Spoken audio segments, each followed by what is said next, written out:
네, 오늘도 잘 지내셨죠? 우리 앞뒤 옆 사람 한번 인사할까요? 오늘도 수고 많으셨습니다. 한번 인사하시죠. 네, 오늘도 수고 많으셨습니다. 뒤에 분들도 한번 인사하시죠. 네, 오늘도 수고 많으셨습니다. 네, 고맙습니다. 혹시 이번 주 설교 제목 기억하시는 분 계세요? 네. 아니, 왜 저를 보셔야지 왜 밑을 보셔요? 이번 주 설교 제목이 뭐였죠? 무엇으로 기쁨 삼고 사십니까? 여러분은 무엇으로 기쁨 삼고 사십니까? 그러니까 무엇을 보느냐 하는 것에 따라서 우리의 이후의 삶이 결정이 되는데 우리는 정말 보아야 할 것을 보지 못해요. 자, 데살로니가 교인들이 이제 복음을 듣고 예수를 믿기 막 시작했어요. 그런데 유대인들이 와서 그들을 박해하고 교회를 흩으려고 하고, 그래서 복음을 전한 3주 만에 바울과 그 일행은 도망치듯 데살로니가를 떠났어요. 고린도 쪽으로 도망치듯 떠났지요.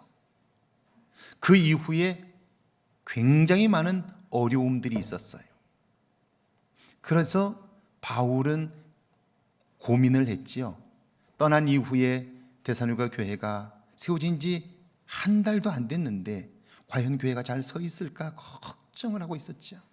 그래서 디모데를 보내서 알아보니까 정말 교회가 다 뿔뿔이 흩어졌을 것 같았는데 너무너무 든든하게 견고하게 잘 서 있고 믿음 안에 신앙생활을 잘 한다는 거예요. 도대체 어떻게 그럴 수 있을까? 그리고 나서 그들의 이야기들을 듣고 보니까 여러분 보세요. 그들 입장에서는 이제 예수 믿은 지 한 달도 안 됐는데 그들에게 복음을 전해줬고 말씀을 가르쳤던 바울 일행은 떠나버렸어요. 지도자가 없어요. 거기다 유대인들은 계속해서 박해를 하고 있고요.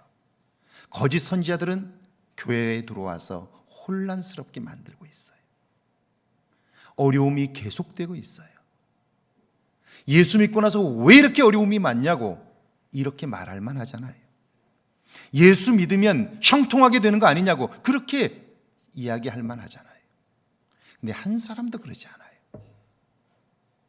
오히려 어렵기 때문에 교회는 똘똘 뭉치고 어려움 가운데 있는 사람들을 위로하고 격려하면서 정말 그 어려움 가운데 있는 데살로니가 교회가 성도들이 믿지 않는 세상 사람들에게 부러움을 받고 주목받는 모임이 되었다는 거죠.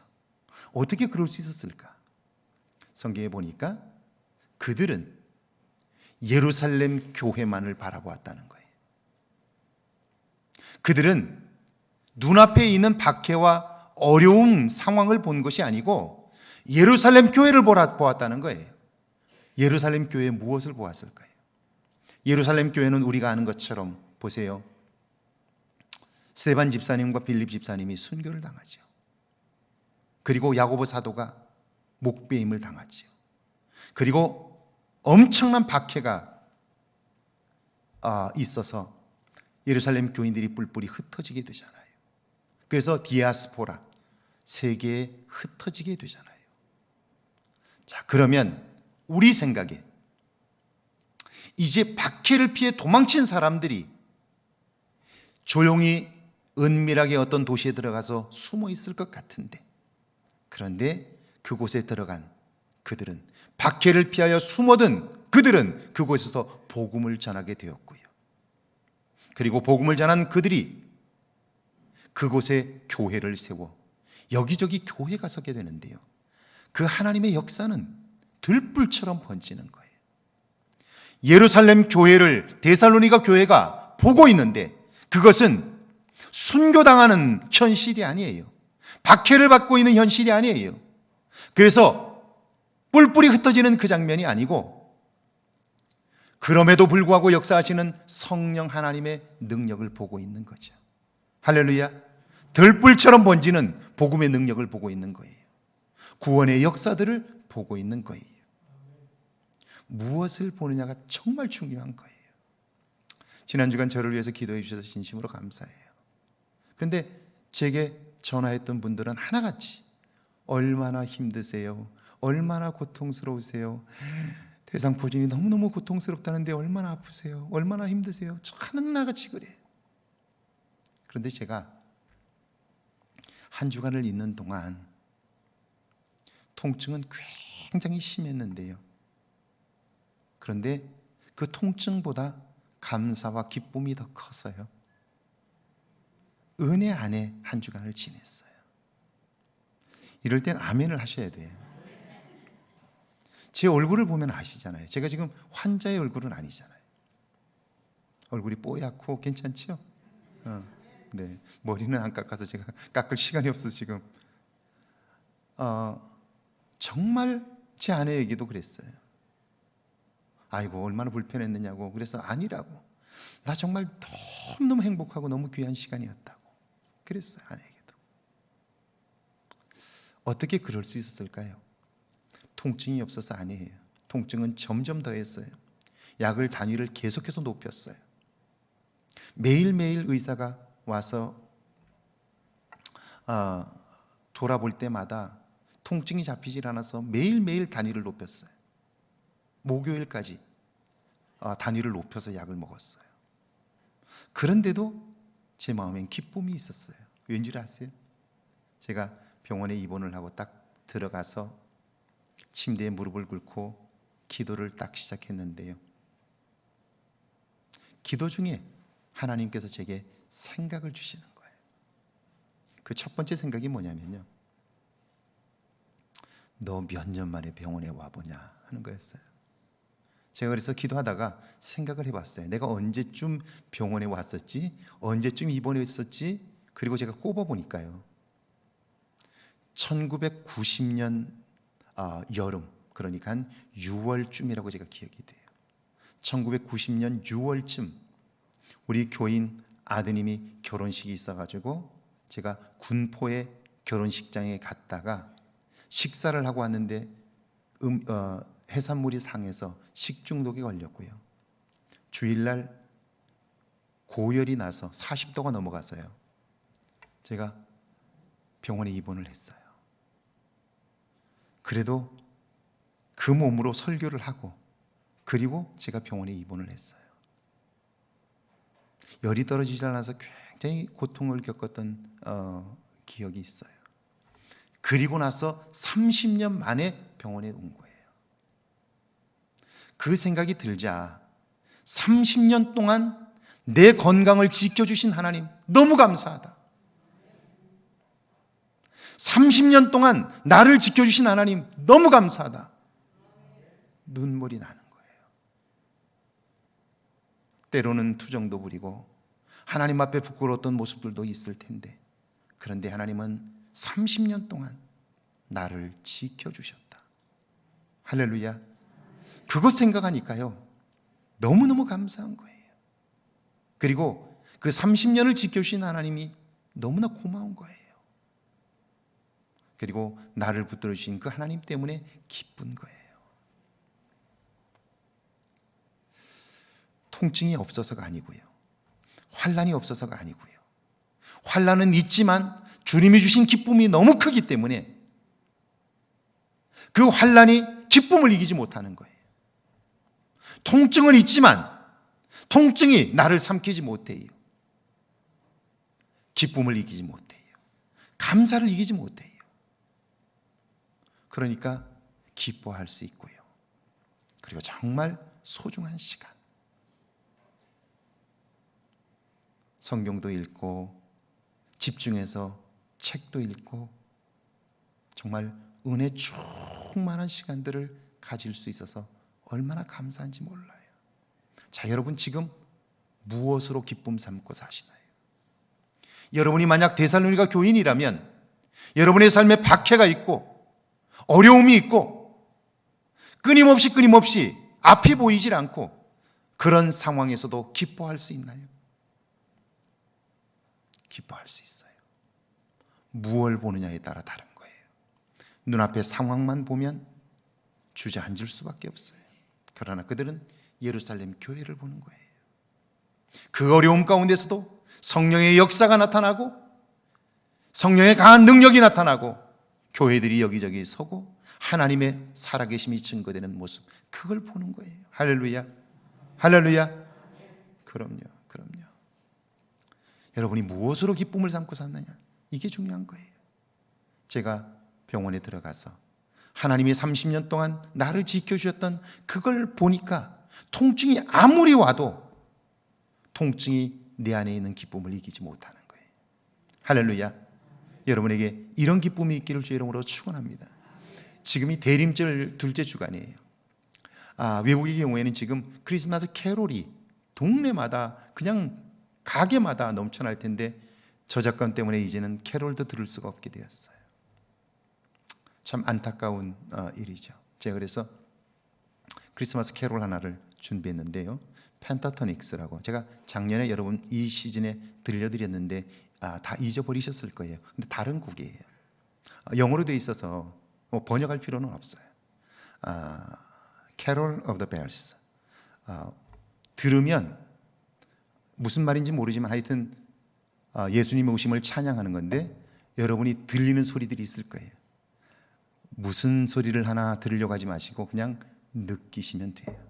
펜타토닉스는 2011년 미국의 그 유명한 우리로 말하면 K-팝 그 시즌 같은 그 프로그램이죠. The Song Of라고 하는 세 번째 시즌에 우승을 한 팀이고요. 10년밖에 되지 않았는데 빌보드 차트에 우수상들을 받았고, 그리고 유튜브 우수상, 그뿐 아니라 빌보드 뮤직 어워드도 받았던 아주 귀한, 지금 굉장히 활동을 많이 하고 있는 그런 팀입니다. 아카펠라 그룹인데요, 5명입니다. 한번 들어보실래요? Candle of the Bells. 한번 들어보세요. 아는 소리들이 들릴 거예요. 예, 한번 보시죠.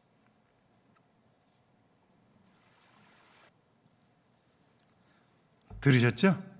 크리스마스하고 메리 크리스마스 들으셨죠? 그러면 다 들은 거예요. 여기 주축 멤버 3사람이 에링턴 텍사스에 있는 고등학교를 나왔는데 같은 고등학교, 같은 동창이에요.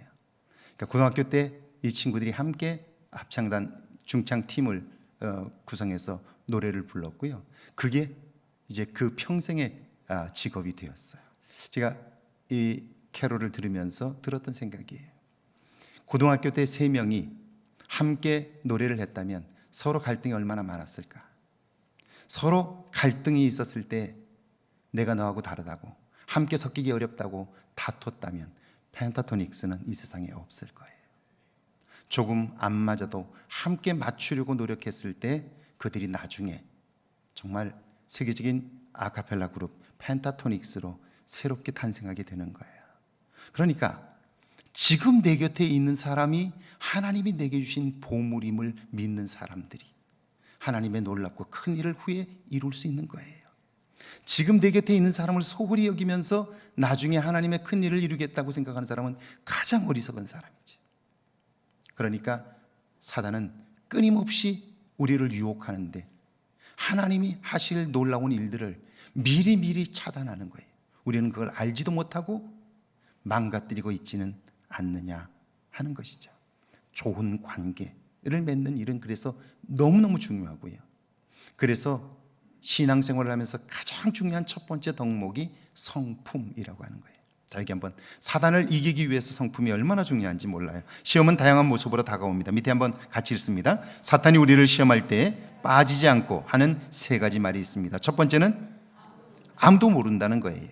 누구도 보지 못했고 그러므로 누구도 알지 못한다는 것입니다. 아마 다윗이 밧세바를 범했을 때도 사탄은 그에게 이 이야기를 가장 먼저 했을 것입니다. 그런데 사람은 몰라도 하나님은 보고 계시며 알고 계십니다. 그분의 눈을 의식하지 못하면 사단의 유혹에 넘어지고 마는 거예요. 항상 사단은 그렇게 말해요. 아무도 모른다는 거예요. 너밖에 몰라.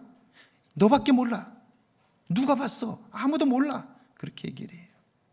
거기에 넘어가면 우리의 삶은 무너지는 거죠. 두 번째는요, 단 한 번만이라는 것입니다. 눈 딱 감고 이번 한 번만 하면 더 이상 그럴 일은 없다는 거예요. 그런데 한 번 발목이 잡히면 이제 그는 죄의 종로로 갈 수밖에 없습니다. 세 번째는요, 이번이 마지막이라는 거예요. 죄가 양심을 찔러 주저하게 될 때 사단은 이번이 마지막이라고 속삭입니다. 그러나 사탄은 죄로 말미암아 멸망에 이르기까지 이런 속삭임을 멈추지 않을 거예요. 이것은 과거부터 지금까지 틀림없어요. 우리는 이런 소리들을 수없이 많이 들었을 거예요. 그런데 우리는 무시하고 살아온 거예요. 그래서 우리의 삶이 상처난 부분들이 얼마나 많은지 몰라요. 자, 시험의 세 가지 모습입니다. 첫 번째죠. 시험은 육신의 욕망을 자극합니다. 같이 읽어볼까요? 예수님이 40일 금식하고 극한 굶주림 속에 있었을 때 마귀는 이 약점을 이용하여 돌을 떡으로 바꿔보라는 시험을 합니다. 배고픈 육신의 문제를 먼저 해결하라고 부추긴 것입니다. 자, 사단은 우리보다 훨씬 더 똑똑해요. 우리의 약점을 정확히 알고 있고요, 우리의 강점을 알고 있어요. 그러니까 강점이 아니라 우리의 약점을 공격하는데요, 어쩌면 그렇게 정확히 아는지 몰라요. 너무나 정확하게 알고 있어요. 그러니까 사단의 유혹을 이길 자는 없는 거예요. 이걸 여러분이 꼭 기억해야 하는 거예요. 자, 생각해 보세요. 40일을 굶은 사람에게 떡 이야기만 하면 어때요? 제가 가끔 금식을 하는데, 원래 금식을 잘 못하지만 가끔 금식을 해요. 저는 금식을 하면서 배고픈 것 때문에 그렇게 고통스럽지는 않아요. 그런데 금식을 시작하면 이상한 현상이 하나 벌어져요. 무슨 현상이 벌어지냐면요, TV를 가끔 볼 때 TV에 그렇게 먹는 게 많이 나오는 줄 처음 알아요. 금식하기 전에는 몰랐어요. 근데 금식을 시작하면요, TV에 먹는 게 그렇게 많이 나와요. 그것만 보여요, 계속. 왜 그렇죠? 지금 내가 먹는 걸 멈추고 있기 때문에 그래요. 그게 지금 내 육체적으로 가장 첫 번째 관심사이기 때문에 그래요. 정말 그래요. 제 아내가 임신을 해서 배가 나오기 시작하니까요, 온통 거리에 나가면 배 나온 사람만 보여요. 아기가 나와가지고 안고 나가니까요, 전부 다 아는 애만 보여요. 애가 걷기 시작해서 애를 데리고 걷기 시작하니까요, 배 나온 사람도 안 보이고 아는 아이도 안 보이고 걷고 데리고 다니는 아이만 보이는 거예요. 왜요? 그게 육체의 관심사이기 때문에 그래요. 우리가 무엇에 관심하고 있느냐에 따라서 사단은 정확하게 그걸 알고 있다는 거예요. 그러니까 그걸 이길 수가 없는 거예요. 오늘 여러분이 무엇을 관심하며 사는지요, 어디에 마음을 빼앗기고 사는지요, 이걸 기억해야 돼요. 두 번째는 시험은 마음의 욕망을 자극해요. 같이 읽어볼까요? 함께 읽습니다. 시험은 점점 발전합니다. 두 번째 시험은 성전 꼭대기에 올라가서 아래로 뛰어내려 보라는 것입니다. 그렇게 하면 하나님이 보호하셔서 예수님이 하나님의 아들임을 증명되고 사람들로부터 명예도 얻게 될 것이라고 말해요. 자, 네가 이 일을 하면 하나님이 받아주실 것이고, 그러면 사람들이 너를 하나님의 아들인 것을 알게 할 텐데, 그러면 사람들이 너를 하나님의 아들로 믿게 될 것이고 추앙하게 될 것이고, 그러면 그 사람들을 구원할 수 있고 너는 그들로부터 추앙을 받게 될 것이니까 모두 다 좋은 것 아니냐고 이렇게 유혹을 하는 거예요. 여러분, 이 마음의 욕망을 이기는 일이 결코 쉽지 않아요. 수많은 사람들이 인기를 추구하다가 그 인기가 떨어질까 봐 두려워서 스스로 목숨을 끊는 경우들을 우리는 얼마나 많이 보고 있나요? 살면서 이 욕망들은요, 정말 멈추지를 않아요. 이 똑같이 예수님을 시험했던 사단은 사도 바울도 끊임없이 시험을 했어요. 사도행전 28장에 보면 로마로 가는 배가, 바울이 그렇게 가지 말자고 조금 있다가 가자고 그랬는데도, 말렸는데도 돈이 벌리기 때문에 그 배 선주나 선장은 그의 말을 듣지 않고 항해를 시작해요. 결국 태풍을 만나게 되었죠.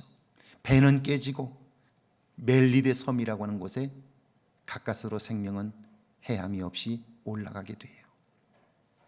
그 섬에 올라가게 되자 거기에 원주민들이 있어요. 다행히 원주민들이 그들을 잘 돌봐주어서 그들은 목숨을 부지하게 되었는데요. 추우니까.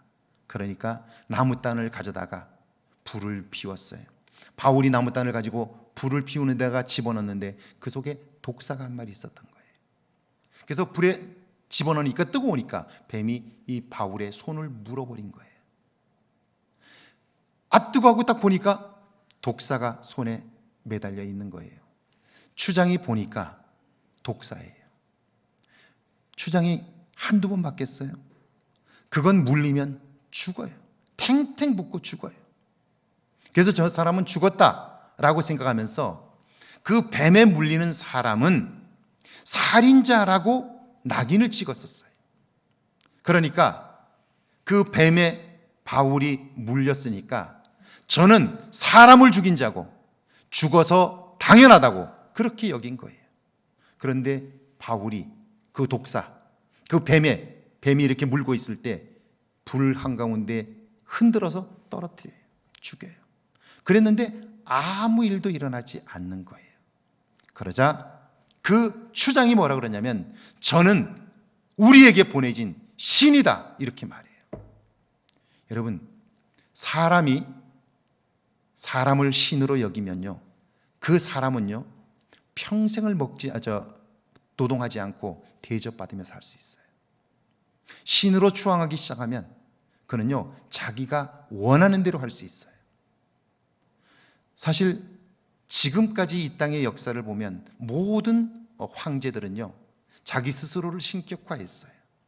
그리고 하나님의 자리를 차지했다가 모두 다 몰락하고 말아요. 자, 바울을 그렇게 시험했던 거죠. 시험한 거예요. 당신은 신입니다. 우리에게 보내진 신입니다. 그리고 그를 추앙하려고 해요. 바울은 단호히 거절합니다. 단호히 거절해요. 그리고 나서 그 추장의 아버지가 열병에 걸렸을 때 그를 위하여 기도하자 그 열병이 떠나게 돼요.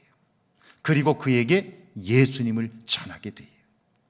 자, 사람들은 우리를 끊임없이 부추겨요.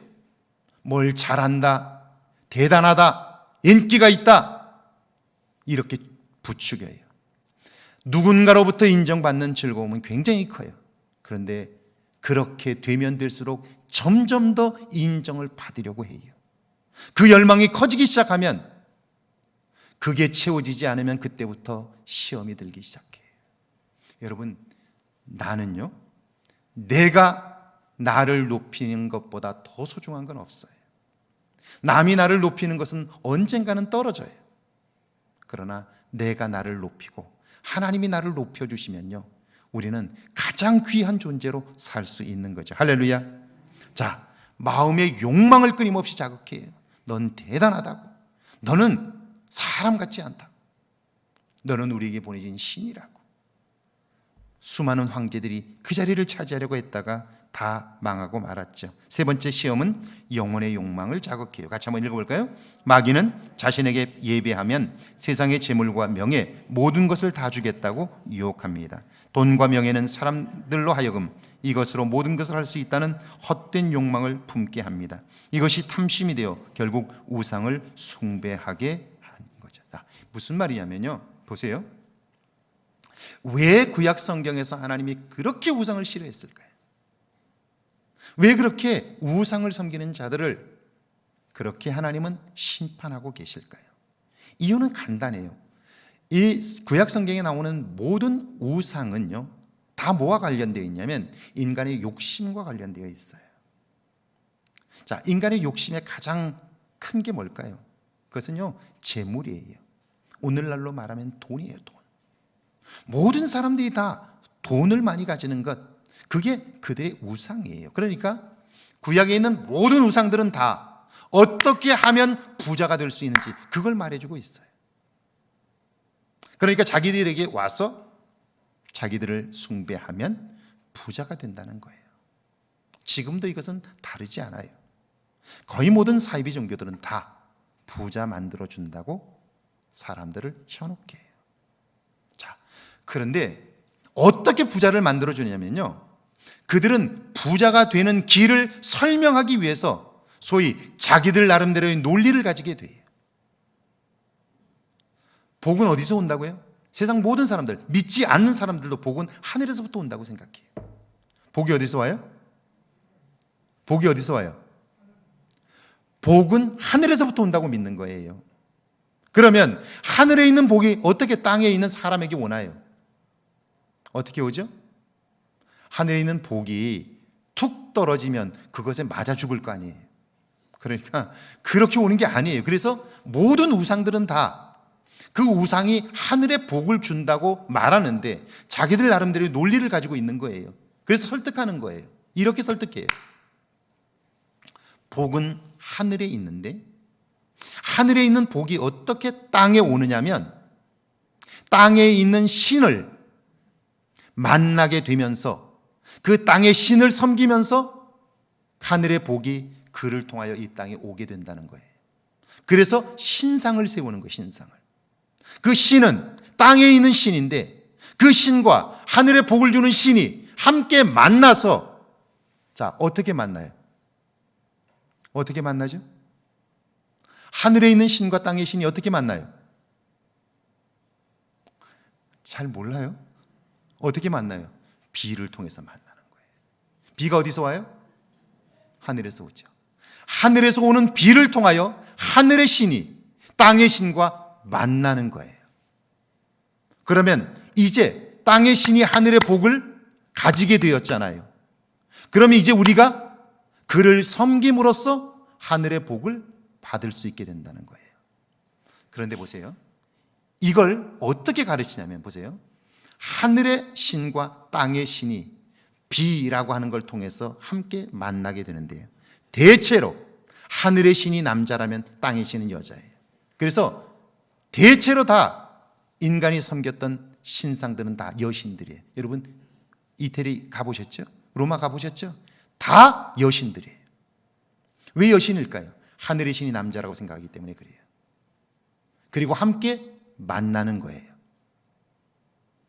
그러면 그 뭘 통해서 만나냐면 비를 통해서 만나는 거예요. 그럼 땅의 신이 이제 하늘의 신으로부터 복을 가지게 되었죠. 이제 복을 주는데요. 어떻게 해야 그 복을 받을 수 있을까요? 하늘의 신과 땅의 신이 만난 것처럼 할 때 인간은 하늘의 복을 받게 된다는 거예요. 그래서 신을 섬기는 신전 안에는요, 하늘의 신과 땅의 신이 만났던 것과 똑같은 그 모습들을 만들어 놓은 거예요. 그 신전 안에는요, 거룩한 창녀들을 두게 된 거예요. 거룩한 창녀들을 두고 하늘의 신이 땅의 신과 함께 교접한 것처럼 복을 빌기를 원하는 사람은 성전에 와서 그 여신과 함께 교접을 함으로써 복을 받는다, 이렇게 가르치는 거예요. 그러니까 어떻게 되냐면요, 우상을 섬기는 곳마다 전부 다 성적으로 문란해지게 되는 거예요. 구약 성경에 보면 그래서 이런 이야기하는, 아세라 신이 대표적으로 여신이에요. 이런 일, 여신을 섬기니까 어떤 일이 벌어지냐면요, 신전에 성전에 창녀들이 있는데 아버지가 들어갔던 그 방에 아들이 들어가고 할아버지가 들어가고 이런 일들이 생기는 거예요. 이걸 보고 하나님의 선지자들이 그 신상을 깨부수고 그러는 거예요. 분노하고 이런 일들이 벌어지는 거예요. 결국 그 제국 나라 자체가 망하게 되는 거예요. 그러니까 이런 일들이 벌어지는 거예요. 이런 일들이 결국 성적 욕망을 부추길 뿐 아니라 영적인 것들, 그 영적인 욕망을 부추기는 거예요. 자, 물질의 복이라는 육체적 욕망이 있죠.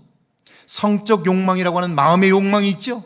그리고 자기가 그걸 통해서 마치 신전에서 거룩함을 덧입었다고 하는 영적인 욕망들이 있죠.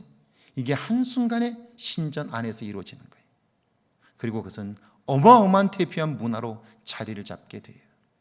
여러분이 혹시 중세기에 그 궁궐에서 있었던 이야기들을 담은 책들을 혹시 읽어보셨는지 몰라요. 이런 우상을 섬기는 문화가 지배하게 되니까요, 그 궁궐 안에서 벌어졌던 역사들은 오늘날로 말하면 입에 담기 어려운, 왕들의 삶은요 정말 입에 담을 수 없는 일들이 벌어져요. 이게 어디서 온 거냐면 전부 우상을 섬기는 것으로부터 오는 거예요. 그러니까 우상을 섬기면 하나님이 그처럼 진노하는 거예요. 이스라엘 백성들에게 왜 우상을 그렇게 금하느냐면 그래서 그래요. 이건 오늘도 틀림이 없어요. 같아요.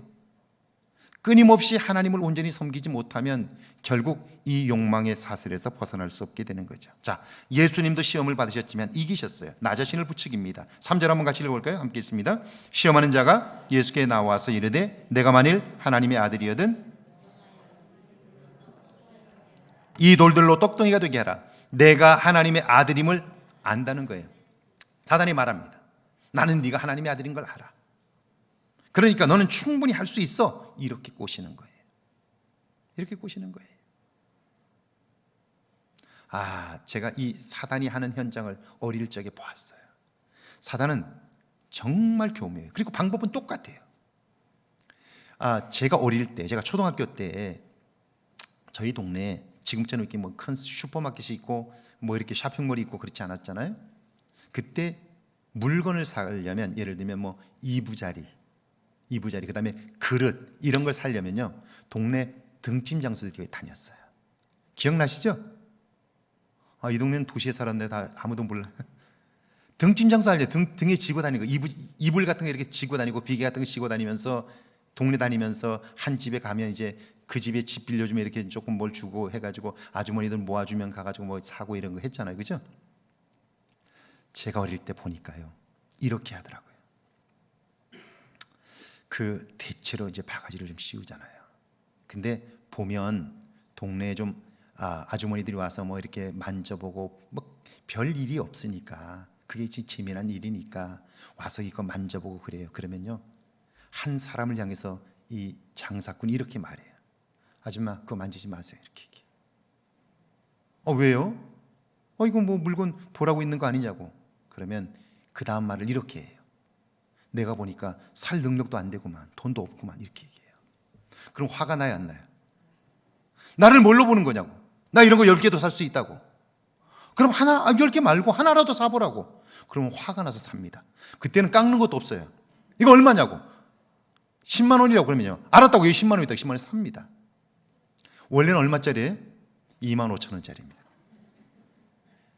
자, 뭘 부추겼어요? 자존심을 건드린 거예요. 그러니까 자존심을 건드리니까요 이 값이 얼마인지 묻지도 않고 2만 5천 원짜리 10만 원 주고 사는 거예요. 이게 사람이에요. 이게 사람. 사단은 이렇게 사람을 교묘하게 속여요. 예수님을 향해서 하나님의 아들인 걸 안다는 거예요. 그러니까 너는 할 수 있다는 거예요. 오늘 우리도 마찬가지예요. 예수 믿는 거 알아. 그런데 예수 믿는 사람도 막 맥주 한 잔은 하잖아. 딱 한 잔만. 이번이 마지막이야. 이번만이야. 그렇게 얘기해요. 속으면 안 돼요. 제가 군대 처음 갔더니 부대에 갔더니 전입 왔다고 제 환영식을 하는 거예요. 환영식을 하는데 사실은 내 환영식을 하면 나를 편안하게 해줘야 되잖아요. 내 환영식 하는 거니까. 그러면 나는 잠이 좀 자고 싶은데 혼자 자게 해주면 제일 좋겠는데 아니 내 환영식 한다고 그러고 나는 이러고 그냥 쭈그리고 앉아있고 자기들끼리 놀고 마지막에 딱 막걸리 한 잔만 하라고 그래요. 그래서 제가 술을 못합니다. 교회를 다녀서. 그랬더니 한 잔만 하라고. 군대 이등병 얼마나 무서운지 아시죠?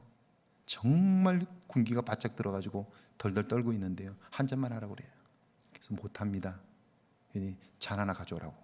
딱 한 잔 하는데 철모 있죠? 모델 쓰는 철모. 거기다가 한 잔을 붓는데 그게 한 석대 넉대는 막걸리 들어갈 거예요.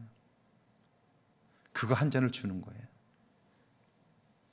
근데 제가 단호하게 거절을 했더니 그 다음부터는 절대 술 먹는 자리에 저를 부르지 않아요. 자, 이게 한번 보시죠. 2번입니다. 믿음을 가장한 모습으로 하나님을 시험하게 합니다. 6절 같이 읽어볼까요? 그가 너를 위하여 그의 사자들을 명하시리니 그들이 손으로 너를 받들어 발이 돌에 부딪히지 않게 하리로다. 자, 너가 이곳에서 떨어지면 하나님이 너를 손으로 받들어 돌에서 부딪히지 않게 할 것이다. 하나님이 그렇게 하실 것이라는 거예요. 하나님이 그렇게 하실 것을 내가 믿는다는 거예요. 그러니까 한번 해보라는 거예요. 여러분, 이런 시험에 우리는 정말 많이 넘어지게 되죠. 자, 3번입니다. 섬김이 아니라 지배하도록 충동합니다. 9절 같이 읽어볼까요? 이르되 만일 내게 엎드려 경배하면 이 모든 것을 내게 주리라. 이 모든 것은 천하만국과 그 영광입니다. 뭐라고 그래요? 네가 지배하게 해주겠다는 거예요. 여러분, 이 욕망이 얼마나 큰지 몰라요. 내가 다른 사람을 지배한다는 것, 그 기쁨이 얼마나 큰지 몰라요. 사람들은 이 일을 위해서요 얼마나 많은 시간을 노력하는지 몰라요. 사실 좋은 대학에 가고 좋은 직장을 가서 승진하려고 하는 이유도 거기에 있어요. 내가 높은 자리에 올라가서 누구를 지배하려고 하기 때문에 그래요. 그런데 적어도 그리스도인은 우리에게 주신 재능과 은사는 하나님이 주셨음을 믿는다면 그것은 하나님의 뜻대로 쓰여져야 해요. 할렐루야. 그럼요. 지배하려고 쓰는 것이 아니라 섬기도록 주신 은사이기에 섬겨야 하는 것이죠. 자, 승리는 이것입니다. 10절과 11절입니다. 같이 한번 읽어볼까요?